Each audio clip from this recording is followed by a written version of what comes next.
tema no muy común, un tema no muy conocido, un tema no muy de un asunto no muy practicado en las congregaciones de hoy en día. Y vaya que es un tema muy interesante que de gran manera ayuda en todo sentido al desarrollo de la iglesia, obviamente procurando la figura pastoral, el liderazgo dentro de la iglesia. Así que vamos a darle seguimiento y vaya conmigo a Primera de Samuel capítulo 16 versículo 21. Primera de Samuel 16, 21, dice la palabra: y viniendo David a Saúl, estuvo delante de él, y él le amó mucho, le hizo un paje de armas. ¿Qué le hizo? Un paje de armas. O de la misma manera, le hizo un escudero. ¿Qué hizo de David? Un escudero. Muy bien, decíamos en el tema anterior que Dios pone una visión en el corazón del pastor. Estuvimos hablando, dijimos, Dios no revela visiones a grupos, sino a individuos. Por ello, el liderazgo, nos damos cuenta que son personas que Dios elige. Dios no elige grupos, Dios elige visionarios, Dios elige líderes. Entonces, vimos que cuando existe esa visión, la visión de alguna manera se comparte. Ahora, cada uno de aquellos que rodean a ese líder visionario son llamados no a competir, no a ser como él, sino simple y sencillamente a acercarse para ocasionar que este líder pueda llevar a cabo la visión que Dios ha plantado en su corazón. ¿Me escuchó? No somos llamados a todos tener diferentes visiones. Una vez más, dentro de cada congregación hay un pastor.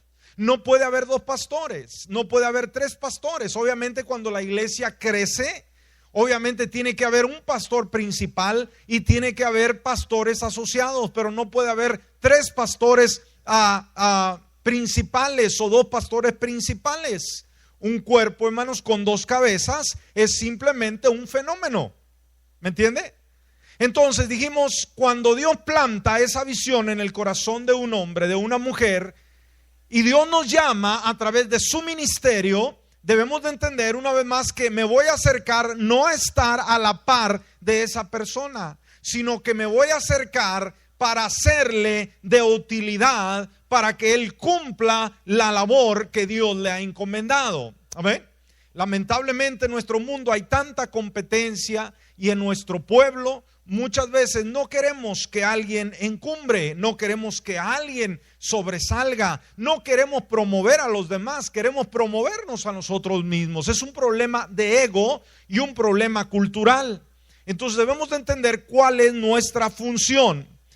Ahora, en vista de esto, debemos de entender que nuestro mundo moderno, en el mundo en el cual vivimos, casi se han olvidado ciertos conceptos, como es la lealtad y la fidelidad.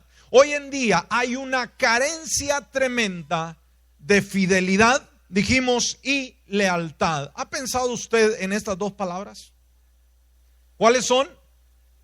Fidelidad y lealtad. Hoy en día pocas personas piensan en ser fieles o en ser leales. Y en primer lugar, ser fieles a Dios y ser leales a Dios. Hay mucha gente que no es fiel a Dios. Ahora, en segundo lugar, si somos fieles y leales a Dios, debemos de ser fieles y leales a la persona que Dios ha puesto, que día con día nos está preparando y equipando para la eternidad. Dios ha puesto nuestros pastores, Dios ha puesto los líderes que Él ha elegido, y dijimos, estamos cada uno de nosotros para mirar por ellos. Decíamos que este tema o este curso lo quiero compartir, pues que ya entramos al mes de octubre. Hoy es el primer día, y el mes de octubre es el mes de apreciación al pastor aquí en la Unión Norteamericana. Y vale la pena valorizar a aquellos hombres y mujeres, y hablo no solamente por mi persona, sino hablo por todos los pastores, todas las pastoras que en el día de hoy están ejerciendo un ministerio pastoral de liderazgo en alguna iglesia. ¿Sabe? Cuando busco documentarme, obviamente vamos a sitios donde podemos encontrar material disponible, donde hay ministerios que continuamente están haciendo estudios, están haciendo estadísticas. Y cuando hablamos de los pastores y busco uno material, encontramos un sinfín de manuales del pastor. Y en ellos siempre aparece no que el pastor como líder, el pastor que escucha, el pastor que predica, el pastor que ora por la gente, el pastor que visita, el pastor que salva almas, o sea, todas las funciones del pastor. Y busco otra vez más y otro manual, y los institutos bíblicos y los manuales del pastor hablan que el pastor como consejero y el pastor que vela por las almas y el pastor, y es obviamente la labor de un pastor. Pero lo que quiero decir es de que hay muy poco material o hay muy pocas personas que dedican un tiempo para ver por dónde el pastor pasa. ¿Sabe? Los institutos bíblicos preparan a jóvenes el día de hoy para el ministerio del mañana. Pero en el instituto bíblico no les dicen lo que los pastores pasamos. Ahí no les dicen de los retos, no les dicen de los sinsabores, de que cuando la iglesia está dividida, de cuando hay oposición, cuando la iglesia se opone al liderazgo. Eso no te lo enseñan en los institutos bíblicos, ni tampoco los manuales pastorales lo dicen. Solamente hablan de la labor y la función del pastor. Entonces, vale la pena hacer un lapso de tiempo y analizar ahora, dijimos, por donde los pastores, los líderes pasamos muchas veces, y que la gente muchas veces no está consciente y tienen un concepto de que el pastor es mejor que los demás. El pastor es un superhombre, el pastor tiene dones, tiene habilidades y es un superhombre que el diablo le hace los mandados siempre. ¿Me está entendiendo? O sea que de alguna manera, por el puesto que tenemos, la misma gente nos pone en un pedestal y decimos: él es el pastor, ella es la pastora, nosotros somos simplemente seguidores, y decimos él o ella son superhombre o supermujer, sin darse cuenta que somos simples humanos de carne y hueso como usted y yo, que enfrentamos los mismos problemas, que tenemos las mismas necesidades, que tenemos las mismas emociones, que nos alegramos, que nos desanimamos y que también queremos divertirnos y que también queremos alegrarnos y tenemos necesidades varias. ¿Me entiende? Por el hecho de ser pastor no quiere decir que somos súper, y obviamente siempre está la demanda, y esto es algo serio, porque la demanda de que el pastor debe de ser el ejemplo, y es obvio, esto es obvio. Pero muchas veces no nos damos cuenta el gran esfuerzo, la gran presión, el gran desgaste que existe aún el pastor, la pastora y la familia pastoral de poder ser el mejor ejemplo para la congregación. La carga, la presión, el desgaste de saber, es el pastor, es la pastora, es la familia pastoral.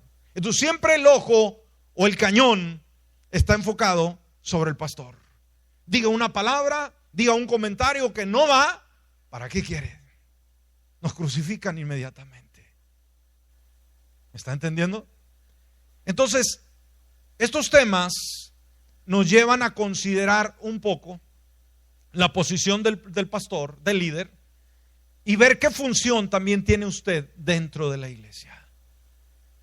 ¿A qué es llamado? Decíamos en el tema anterior, cuando abrimos, lo retamos y les lancé un desafío de la importancia de saber que los ministerios llegan a ser grandes o llegan a fracasar por una razón sumamente importante detrás de ellos: la oración o la falta de esta para con los líderes espirituales. ¿Se acuerda? ¿Se acuerda de aquel pastor que no pudo sacar adelante su iglesia y que llega a aquel superior y le pregunta a la iglesia: bueno, pues no pudo el pastor con ustedes? A ver, voy a hacerles una pregunta. ¿Cuántos de ustedes oraban continuamente por ese pastor? ¿Cuántos levantaron sus manos? Una ancianita de todo el grupo de la iglesia. Y dijo, oh, ahora entiendo. Entonces muchas veces pensamos, no, los pastores fracasan porque no son hábiles, porque no tienen llamado, porque no tienen capacidad, porque no tienen deseo, porque no tienen pasión. Pero debe de entender que el éxito pastoral se va a deber en gran manera por el respaldo que la iglesia le dé al pastor y un respaldo espiritual. Que lo abrigue, que lo arrope con la oración. Y déjeme leerle lo que un escritor, Davis Butts, dijo con relación a orar por el pastor. Y él nos escribe y nos dice esto. Y ponga mucha atención. Dice, Satanás siempre ha atacado a los líderes. ¿Qué es lo que dice este autor? Satanás siempre ha atacado a los líderes. Y una vez más, como lo decíamos en el tema anterior, Satanás quiere destruir a cada uno de los miembros de esta congregación, que ya no se congregue, que se vaya al mundo, que reniegue de su fe, que se regrese al mundo de un día lo sacó, y los ataca continuamente. Pero sabe, el blanco, toda la artillería de Satanás está enfocada no sobre usted, no sobre usted, no sobre usted, no sobre usted. La artillería pesada está sobre el líder de la iglesia. Téngalo en cuenta, por favor. Nadie va a ser más atacado como el líder de una congregación. ¿Por qué? Es el que está conduciendo muchas almas. Es el que está arrebatando, Él es el que está guiando, Él es el que está causando, oiga, un tormento al reino de los cielos. Por lo tanto, Satanás no nos quiere. ¿Sabía eso usted? Por muchos somos aplaudidos, pero por otros somos odiados y somos despreciados. Y el enemigo quisiera vernos fracasados, no quisiera vernos triunfantes, quisiera vernos llorando, quisiera vernos enfermos, quisiera vernos fracasados en todo el sentido de la palabra. Pero Dios reprenda al diablo. Amén. Y su iglesia ahora tiene una función. Sigamos con la lectura. Satanás siempre ha atacado a los líderes y se ha agarrado de un pasaje bíblico que encontramos en Zacarías capítulo 13 versículo 7, que dice: hiere al pastor y las ovejas serán esparcidas. ¿Qué sucede cuando el enemigo golpea al liderazgo? Las ovejas son esparcidas. Amén. Entonces, congregación tras congregación, el acusador ha venido contra el pastor y el resultado ha sido un rebaño esparcido. Es trágico ver cómo muchos cristianos, escúcheme, fíjese, esto está serio. Es trágico ver cómo muchos cristianos permiten, ¿me oyó?, que el enemigo los use para conseguir sus fines de desacreditar y desanimar a los líderes cristianos. Wow. ¿A quiénes usa Satanás para desanimar, desacreditar a los líderes cristianos? ¿A quiénes? A los mismos cristianos. Es triste y es doloroso. ¿Sabe? En el tiempo de la persecución, cuando la iglesia comenzó, el ataque venía siempre de fuera. El imperio romano no los quería y los metía en la cárcel, los echaba a los circos romanos, los mataba, los ponían de antorcha en los palacios. No querían que se predicara ni que se propagara el evangelio. Y sabe, mientras más cristianos mataban, cuando se levantaba la persecución de afuera hacia adentro, ¿sabe qué sucedía con la iglesia? La iglesia crecía y crecía y crecía y crecía, y con una pureza, oiga, y una sinceridad, porque ahí no había falsos creyentes. ¿Por qué? Porque el creer en esa ocasión se tenía que respaldar con su propia vida.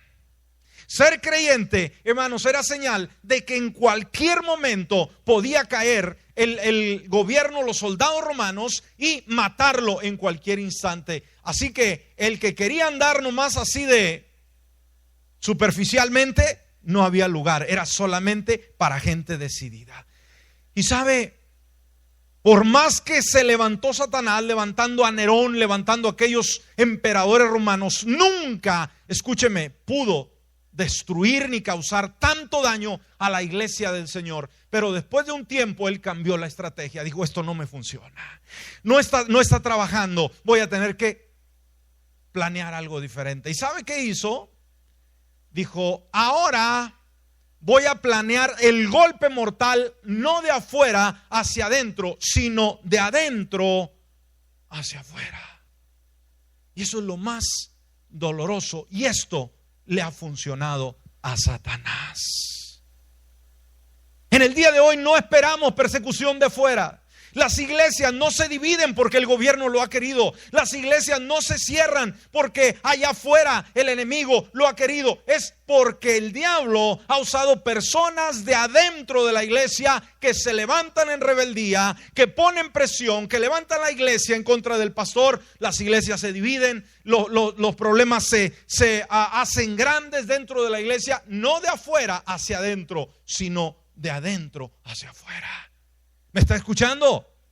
Por lo tanto, tenga mucho cuidado. Es como en Cristo Jesús. ¿Quién fue el que lo entregó? ¿Fue el Sanedrín? ¿Fue el soldado romano? ¿Quién lo entregó a Jesús? Judas. ¿Y quién era Judas? Uno de los de adentro. Es tremendo. Entonces tenga cuidado que no vamos a preocuparnos tanto de lo que los de afuera pueden dañar a la iglesia, sino tengamos cuidado lo que los de adentro pueden hacer con la iglesia. ¿Y quiénes son los de adentro? ¿Qué dijo cuando dijo el Señor? Uno de los que están aquí es traidor, uno me va a entregar. ¿Qué dijeron todos inmediatamente? ¿Seré yo? ¿Seré yo? Entonces la pregunta es, si viniera un ataque del enemigo, ¿qué pregunta haría usted?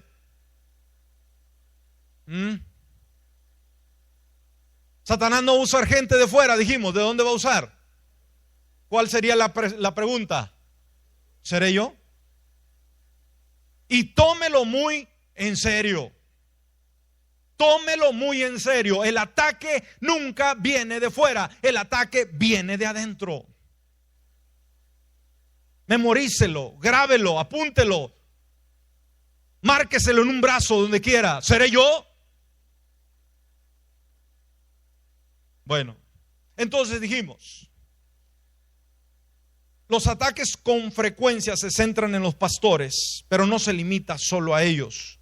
Y decíamos, el enemigo usa para conseguir sus fines de desacreditar y desanimar a líderes cristianos. Usa personas. Es hora de que una iglesia militante, ¿qué es una iglesia militante? ¿Cómo ve usted la iglesia el día de hoy? ¿Es una iglesia estancada o es una iglesia que está militante, está marchando? ¿Cómo la ve usted? Nuestra iglesia está marchando. La iglesia no está estancada, la iglesia no está detenida, no, la iglesia está caminando. ¿Puede usted sentir su latir? ¿Puede sentir usted el empuje que tiene? ¿Puede usted sentir el sudor que está reflejando al irse moviendo? Sí, hay una unción maravillosa en la casa porque la iglesia está marchando. Entonces, dijimos, el día de hoy necesitamos a una iglesia militante que se ponga en pie en contra, escúcheme, una iglesia militante que se levante en contra de, ¿me escuchó? ¿En contra del pastor? No, en contra del enemigo, amén. Que se ponga en pie en contra de, en lugar de participar en lo malo. Una vez más, ¿lo entendió? Una iglesia militante que se ponga en pie en contra de los ataques del enemigo, amén, en lugar de participar en las obras del enemigo. Las mentiras y los estratagemas del enemigo con respecto a esto debemos de eliminarlos. Los ataques, el enemigo indudablemente va a atacar. Y sabe, estamos en un tiempo de crecimiento. Hemos visto la gloria de Dios en este lugar. Hemos visto los domingos, hermanos, llenarse este lugar. Este domingo pasado se tuvieron que poner unas líneas de sillas porque ya no cupo la gente. No es lo que hemos estado orando, no es lo que hemos estado pidiendo, el ayuno de enero, las semanas que ayunamos y oramos, hermanos. ¿Cuál es nuestra petición? ¿Cuál es nuestro deseo? Que las almas se conviertan, que la gente venga a los pies de Cristo. ¿Estamos viendo resultados o no los vemos? Amén. Cuando estamos viendo resultados, ahora vamos a estar tranquilos porque todo va a marchar de maravilla. No, tenga cuidado. El enemigo está contento que le quitemos gente, está contento que crezcamos. Como se dice, Satanás, él no sabe multiplicar, hermanos, él solamente sabe dividir y sabe restar. ¿Me escuchó? Él no sabe hacer matemática, lo único que sabe es restar y dividir, pero no sabe multiplicar. Pero el Señor es el único. Nos dice la palabra que el Señor añadía cada día a la iglesia aquellos que habían de ser salvos. El Señor añadía cada día. ¡Wow! Amén. ¿Cuál es la labor de Dios? Día con día traer las almas, día con día tocar los corazones. Obviamente hacemos nuestra parte. Entonces, qué importante es, dijimos el día de hoy, poner la atención, porque Satanás no está tranquilo. Y cuando hay crecimiento, hay inquietud, hay un mover de Dios, pero también el enemigo va a decir: yo no estoy a gusto, yo no permito que la iglesia del Señor crezca. ¿Y para qué está Satanás? Para detener la obra del Señor. Pero una vez más, el Señor lo reprenda. Amén. Entonces, qué importante es con los retos de hoy en día y con el incremento de las dificultades del mundo, escúcheme, que rodeemos a los pastores y sus familias en oración. ¿Me escuchó? Qué importante es con los retos de hoy en día y con el incremento de las dificultades del mundo, que rodeemos a los pastores y sus familias con oración. Mire, el pastorado no es nada fácil. A través de los años que tengo de pastor, hermanos, déjenme decirle que he visto más iglesias fracasadas y ministerios fracasados que ministerios triunfantes. Es doloroso ver iglesias que no pueden levantar el vuelo. Es doloroso ver pastores que están batallando. Es doloroso ver pastores que están trabajando por años y simple y sencillamente no se ven resultados. Ahora, una vez más, hay muchos aspectos que debemos de mirar por qué una iglesia no crece, no se desarrolla. Pero debemos de entender, hermanos, que en gran manera aquel pastor se va a esforzar, pero depende en gran manera también el respaldo espiritual que tiene de su congregación. Esto hará la gran diferencia. Dijimos, como lo dije en aquel día, la iglesia, el cuerpo, el pueblo, los miembros levantan el ministerio o lo derrumban. Definitivamente.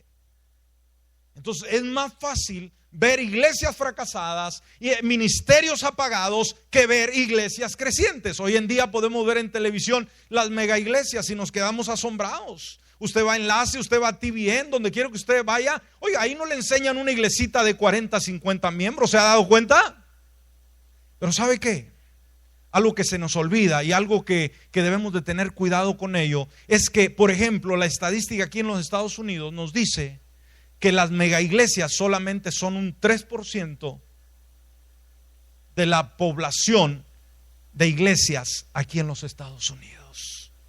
¿Y qué es lo que hace la televisión? Nos da la imagen de que la iglesia siempre es grande y siempre es poderosa, pero no nos damos cuenta que muchas de ellas no han podido salir adelante y están batallando. O sea, un 97%, hermanos, de iglesias no pasa de 50 miembros aquí en los Estados Unidos.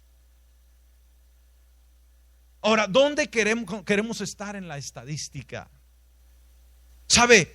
Como pastores, yo tengo una pasión, hermanos, como les decía aquel día, a mí me emociona ver las grandes iglesias. Admiro esos grandes hombres, mujeres de Dios que han logrado desarrollar iglesias grandes. Los admiro, hermanos, verdaderamente, los admiro. ¿Cómo llegaron? ¿Cómo le hicieron? Obviamente es de Dios y obviamente estrategias y cuánta cosa.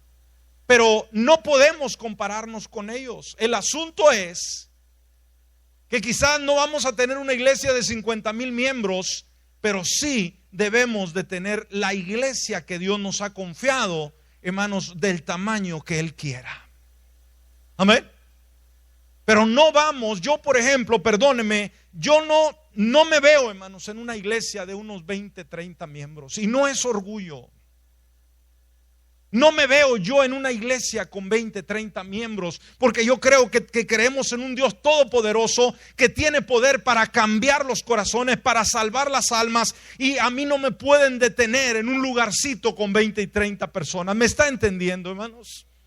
Yo creo que Dios nos ha llamado a cosas más grandes. Yo creo que Dios nos ha formado para algo grande. Pero sabe, para llegar allá, uno solo no puede. La iglesia se va formando, la iglesia va creciendo y la iglesia va sintiendo el latir del corazón de su pastor y va uniendo esfuerzo y va creyendo esa pasión y esa visión, y juntos vamos a ver una iglesia maravillosa. ¿Sabía que las iglesias, hermanos, según las estadísticas, que han logrado crecer no son aquellas donde el pastor está 4 años o está 3 años? Las iglesias que realmente han crecido es donde el mismo pastor ha permanecido por más de 20 años. A veces me pregunto, le digo, Señor, ¿por qué tanto tiempo? Es toda una vida. ¿No sería padre en 2 años levantar una iglesia de 5,000 miembros y luego a los otros 4 años otros 10,000 más y así sucesivamente? Oiga, pues si no son canicas, ¿verdad? Y a veces me desespero aún a ver esos de grandes iglesias, hermanos, grandes siervos de Dios. Y cuando analiza uno el trasfondo, esos pastores tienen más de 20 años con la misma congregación. Aquel día platicaba con un pastor, que él fue líder de su denominación en su país. Y hay muchas cosas en los movimientos. Por ejemplo, él decía que, y existe el día de hoy en muchas iglesias, en los cuales las iglesias ponen los pastores, y el pastor viene a ser como un criado, viene a ser como un trabajador de la iglesia. Y qué vergüenza, qué desgracia, qué desdicha.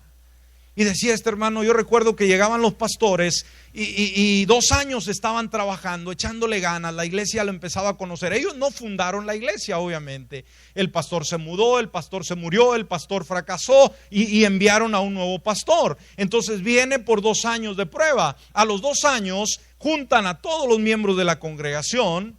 Este pastor y la esposa se salen de la junta y luego viene la votación, vienen los líderes y dice, a ver, que la congregación opine. Son 2 años que ha estado el pastor aquí, ¿qué opina usted? ¿Se va o se queda? Y de acuerdo, hermanos, a la mayoría de votos, ya sea el pastor se va o el pastor se queda. ¡Qué vergüenza! ¡Qué desgracia! ¡Qué desdicha!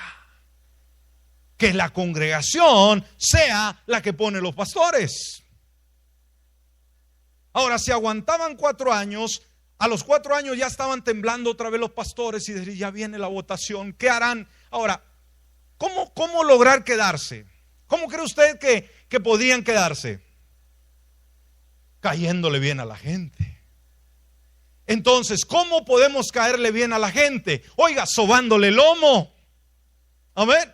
No hables de pecado, no hables de lealtad, no hables de reverencia, no hables de santidad, porque se te van a enojar. Háblales dulzura, háblales sermones de amor. Hermanos, imagínate cómo tiene que actuar un pastor para poder ganarse a la gente. Es obvio que uno tiene que tener educación, hermanos, y no ser un pelado, como se dice, ¿no? Pero no debemos nosotros tolerar al pecado. No podemos tolerar la injusticia. No podemos dejar, ¿verdad?, que viva la iglesia como quiera, porque Dios nos va a pedir cuenta a nosotros. Entonces, si se cae en esa situación de decir, bueno, para que ellos voten por mí, les voy a caer bien y les voy a hacer regalitos y los voy a andar chiflando y apapachando, Dios reprenda al diablo. Los pastores no estamos para sobar el lomo de nadie. Wow, no se oyen amenes. Somos llamados a exponer la palabra. Y sabe, cuando la palabra se expone, en vez de enojarse la gente, dice, dele pastor, así me gusta. Y muchos dicen, ya traje el casco, pastor, para que no me duelan las pedradas. No son pedradas. o las indirectas. No son indirectas, son directas al corazón. Pero imagínate caer en esa situación en la cual tenemos que caerle bien a la gente. Yo no estoy aquí para caerle bien a usted, hermano. Yo estoy aquí para quedar bien con Dios. Si usted se enoja por decirle la verdad, qué bueno. Amén. Y si usted me corre de este lugar por decirle la verdad, qué bueno. Pero yo prefiero irme de aquí, hermano, por quedar bien con Dios, y no quedarme por quedar bien con usted. Y eso debe de entenderlo. Eso es lo delicado del ministerio. Por eso les decía, qué triste que las iglesias después toman una actitud en la cual ya son convenencieras. Y traen a un pastor y a ver, vamos a verlo. Y cómo predica y qué hace y qué no hace. Y nomás lo están analizando, qué come. Porque si come muy poco, este está muy desnutrido. Si come mucho, este es un tragón. Y sucesivamente, ¿no? Entonces nomás mirándolo. Y sabe que cuando llega su tiempo, ¿sabe qué? Llévate este, tráenos otro. Oiga, como si fueran calcetines o no sé qué. Yo creo que eso es algo penoso. Y por eso